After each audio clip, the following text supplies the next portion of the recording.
بسم الله الرحمن الرحيم. الحمد لله الذي أنزل على عبده الكتاب ولم يجعل له عوجا قيما لينذر بأسا شديدا من لدنه ويبشر المؤمنين الذين يعملون الصالحات أن لهم أجرا حسنا ماكثين فيه أبدا وينذر الذين قالوا اتخذ الله ولدا ما لهم به من علم ولا لآبائهم كبرت كلمة تخرج من أفواههم إن يقولون إلا كذبا فلعلك باخع نفسك على آثارهم إن لم يؤمنوا بهذا الحديث أسفا إنا جعلنا ما على الأرض زينة لها لنبلوهم أيهم أحسن عملا وإنا لجاعلون ما عليها صعيدا جرزا أم حسبت أن أصحاب الكهف والرقيم كانوا من آياتنا عجبا إذ أوى الفتية إلى الكهف فقالوا ربنا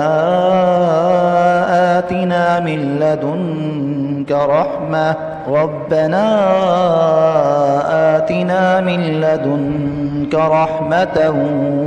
وهيئ لنا من أمرنا رشدا فضربنا على آذانهم في الكهف سنين عددا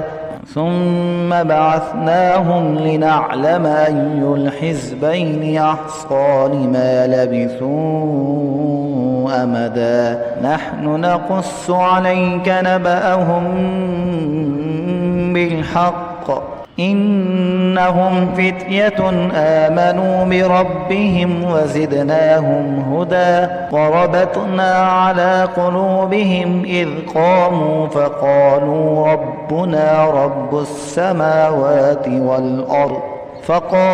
ربنا رب السماوات والأرض لن ندعو من دونه إلها لقد قلنا إذا شططا هؤلاء قوم اتخذوا من دونه آلهة لولا يأتون عليهم بسلطان بين فمن أظلم ممن افترى على الله كذبا وإذ اعتزلتموهم وما يعبدون إلا الله فأووا إلى الكهف ينشر لكم ربكم من رحمته ويهيئ لكم من أمركم مرفقا وترى الشمس إذا طلعت تزاور عن كهفهم ذات اليمين وإذا غربت تقرضهم ذات الشمال وهم في فجوة منه ذلك من آيات الله من يهد الله فهو المهتد ومن يضلل فلن تجد له وليا مرشدا وتحسبهم أيقاظا وهم رقود ونقلبهم ذات اليمين وذات الشمال وكلبهم باسط ذراعيه بالوصيد لو اطلعت عليهم لوليت منهم فرارا ولملئت منهم رعبا وكذلك بعثناهم ليتساءلوا بينهم قال قائل منهم كم لبثتم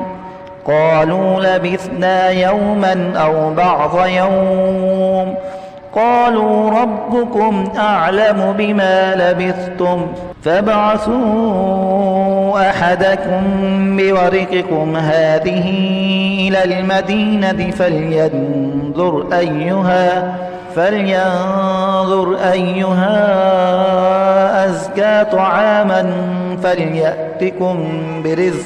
فلينظر أيها أزكى طعاما فليأتكم برزق منه وليتلطف ولا يشعرن بكم أحدا إنهم إن يظهروا عليكم يرجموكم أو يعيدوكم في ملتهم ولن تفلحوا إذا أبدا وكذلك أعثرنا عليهم ليعلموا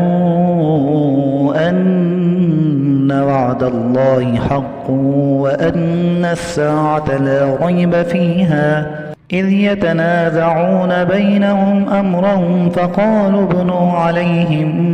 بنيانا ربهم أعلم بهم قال الذين غلبوا على أمرهم لنتخذن عليهم مسجدا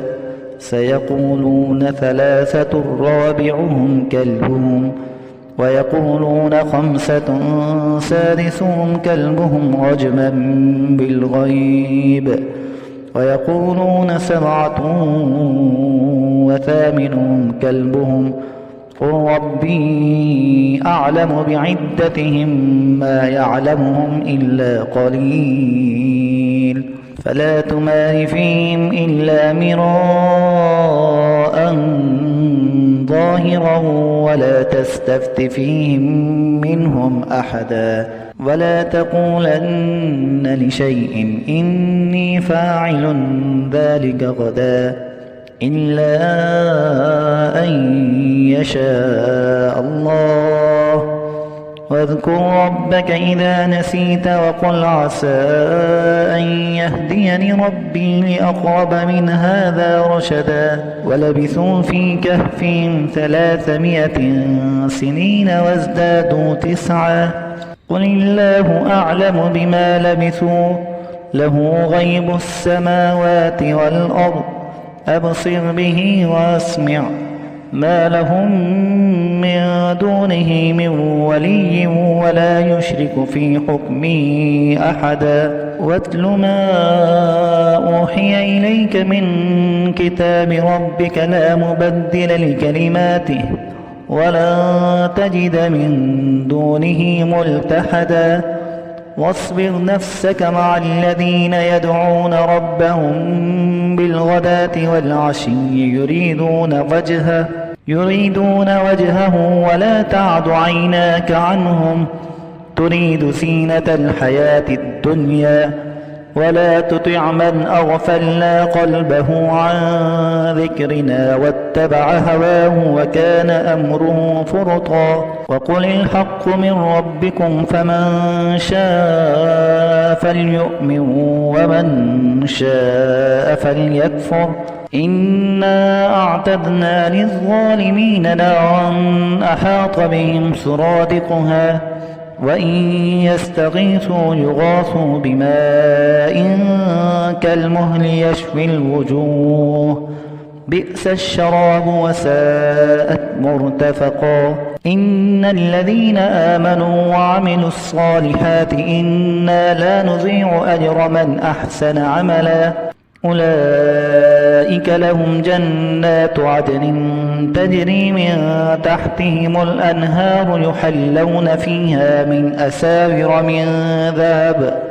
أساور من ذهب ويلبسون ثيابا خضرا من سندس واستبرق متكئين فيها على الأرائك نعم الثواب وحسنت مرتفقا واضرب لهم مثل الرجلين جعلنا لأحدهما جنتين من أعناب وحففناهما بنخل وجعلنا بينهما زرعا كلتا الجنتين آتت أكلها ولم تظلم منه شيئا وفجرنا خلالهما نهرا وكان له ثمر فقال لصاحبه وهو يحاوره أنا أكثر منك مالا وأعز نفرا ودخل جنته وهو ظالم لنفسه قال ما أظن أن تبيد هذه أبدا وما أظن الساعة قائمة ولئن رددت إلى ربي لأجدن خيرا منها منقلبا قال له صاحبه وهو يحاوره أكفرت بالذي خلقك من تراب ثم من نطفة ثم سواك رجلا لكن هو الله ربي ولا أشرك بربي أحدا ولولا إذ دخلت جنتك قلت ما شاء الله لا قوة إلا بالله إن ترني أنا أقل منك مالا وولدا فعسى ربي أن يؤتيني خيرا من جنتك ويرسل عليها حسبانا من السماء فتصبح صعيدا زلقا أو يصبح ماؤها غورا فلن تستطيع له طلبا وأحيط بثمره فأصبح يقلب كفيه على ما أنفق فيها وهي خاوية على عروشها ويقول يا ليتني لم أشرك بربي أحدا ولم تكن له فئة ينصرونه من دون الله وما كان منتصرا هنالك الولاية لله الحق هو خير ثوابا وخير عقبا واضرب لهم مثل الحياة الدنيا كماء أنزلناه من السماء فاختلط به نبات الأرض فأصبح هشيما تذروه الرياح وكان الله على كل شيء مقتدرا المال والبنون زينة الحياة الدنيا والباقيات الصالحات خير عند ربك ثوابا وخير أملا ويوم نسير الجبال وترى الأرض بارزة وحشرناهم فلم نغادر منهم أحدا وعرضوا على ربك صفا لقد جئتمونا كما خلقناكم أول مرة بل زعمتم أن لن نجعل لكم موعدا ووضع الكتاب فترى المجرمين مشفقين مما فيه ويقولون يا ويلتنا ما لهذا الكتاب لا يغادر صغيرة ولا كبيرة إلا أحصاها ووجدوا ما عملوا حاضرا ولا يظلم ربك أحدا وإذ قلنا للملائكة اسجدوا لآدم فسجدوا إلا إبليس كان من الجن ففسق عن أمر ربه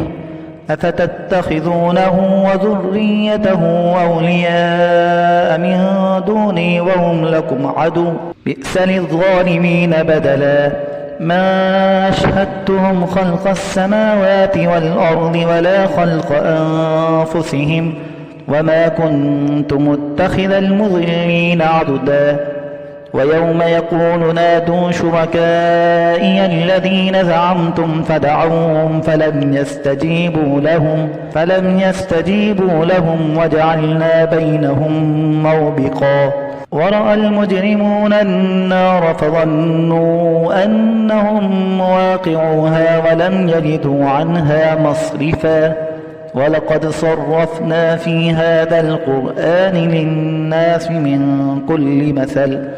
وكان الإنسان أكثر شيء جدلا وما منع الناس أن يؤمنوا إذ جاءهم الهدى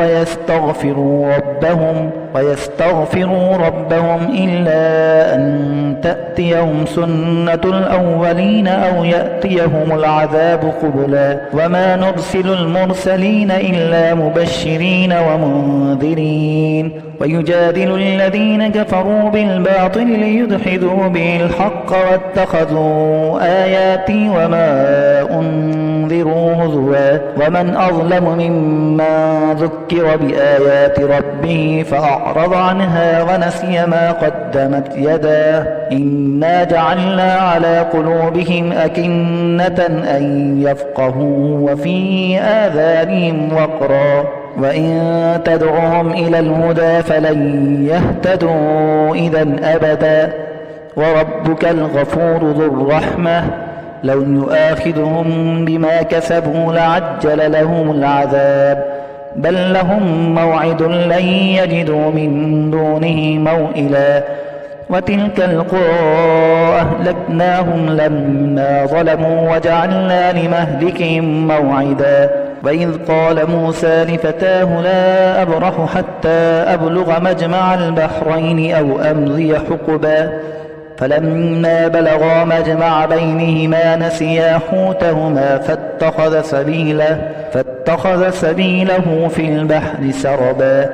فلما جاوزا قال لفتاه آتنا غداءنا لقد لقينا من سفرنا هذا نصبا قال أرأيت إذ أوينا إلى الصخرة فإني نسيت الحوت وما أنسانيه إلا الشيطان أن أذكره واتخذ سبيله في البحر عجبا قال ذلك ما كنا نبغي فارتدا على آثارهما قصصا فوجدا عبدا من عبادنا آتيناه رحمة من عندنا وعلمناه من لدنا علما قال له موسى هل أتبعك على أن تعلمني مما علمت رشدا قال إنك لن تستطيع معي صبرا وكيف تصبر على ما لم تحط به خبرا قال ستجدني إن شاء الله صابرا ولا أعصي لك أمرا قال فإن اتبعتني فلا تسألني عن شيء حتى أحدث لك منه ذكرا فانطلقا حتى إذا ركبا في السفينة خرقها قال أخرقتها لتغرق أهلها لقد جئت شيئا إمرا قال ألم أقل إنك لن تستطيع معي صبرا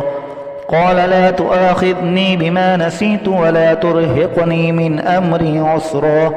فانطلقا حتى إذا لقيا غلاما فقتله قال أقتلت نفسا زكية بغير نفس لقد جئت شيئا نكرا قال ألم أقل لك إنك لن تستطيع معي صبرا قال إن سألتك عن شيء بعدها فلا تصاحبني قد بلغت من لدني عذرا فانطلقا حتى إذا أتيا أهل قرية استطعما أهلها فأبوا أن يضيفوهما فوجدا فيها جدارا يريد أن ينقض فأقامه قال لو شئت لاتخذت عليه أجرا قال هذا فراق بيني وبينك سأنبئك بتأويل ما لم تستطع عليه صبرا أما السفينة فكانت لمساكين يعملون في البحر فأردت أن أعيبها وكان وراءهم ملك يأخذ كل سفينة غصبا وأما الغلام فكان أبواه مؤمنين فخشينا أن يرهقهما طغيانا وكفرا فأردنا أن يبدلهما ربهما خيرا منه زكاة وأقرب رحما وأما الجدار فكان لغلامين يتيمين في المدينة وكان تحته كنز لهما وكان أبوهما صالحا فأراد ربك أن يبلغا أشدهما ويستخرجا كنزهما رحمة من ربك وما فعلته عن أمري ذلك تأويل ما لم تسطع عليه صبرا ويسألونك عن ذي القرنين قل سأتلو عليكم منه ذكرا إنا مكنا له في الأرض وآتيناه من كل شيء سببا فأتبع سببا حتى إذا بلغ مغرب الشمس وجدها تغرب في عين حمئة ووجد عندها قوما قلنا يا ذا القرنين إما أن تعذب وإما أن تتخذ فيهم حسنا قال أما من ظلم فسوف نعذبه ثم يرد إلى ربه فيعذبه عذابا نكرا وأما من آمن وعمل صالحا فله جزاء الحسنى وسنقول له من أمرنا يسرا ثم أتبع سببا حتى إذا بلغ مطلع الشمس وجدها تطلع على قوم لم نجعل لهم من دونها سترا كذلك وقد أحطنا بما لديه خبرا ثم أتبع سببا حتى إذا بلغ بين السدين وجد من دونهما قوما لا يكادون يفقهون قولا قالوا يا ذا القرنين إن يأجوج ومأجوج مفسدون في الأرض فهل نجعل لك خرجا على أن تجعل بيننا وبينهم سدا قال ما مكني فيه ربي خير فأعينوني بقوة أجعل بينكم وبينهم ردما آتوني زبر الحديد حتى إذا ساوى بين الصدفين قال انفخوا حتى إذا جعله نارا قال آتوني أفرغ عليه قطرا فما استطاعوا أن يظهروه وما استطاعوا له نقبا قال هذا رحمة من ربي فإذا جاء وعد ربي جعله دكا وكان وعد ربي حقا وتركنا بعضهم يومئذ يموج في بعض ونفخ في الصور فجمعناهم جمعا